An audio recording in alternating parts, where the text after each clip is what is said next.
أعوذ بالله من الشيطان الرجيم. بسم الله الرحمن الرحيم. وإذ قال إبراهيم رب اجعل هذا البلد آمنا واجنبني وبني أن نعبد الأصنام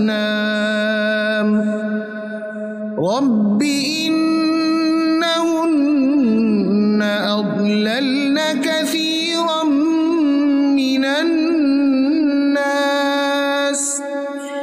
فمن تبعني فإنه مني ومن عصاني فإنك غفور رحيم. ربنا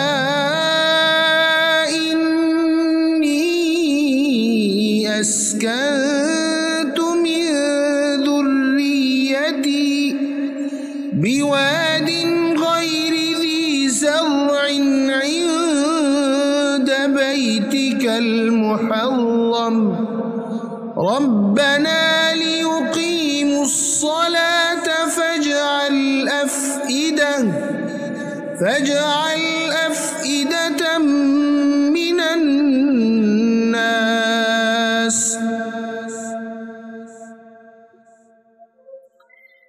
تهوي إليهم وارزقهم من الثمرات لعلهم يشكرون. ربنا إنك تعلم ما نخفي وما نعلن وما يخفى على الله من شيء في الأرض ولا في السماء. الحمد لله الذي وهب لي على الكبر إسماعيل وإسحاق إن ربي لسميع الدعاء.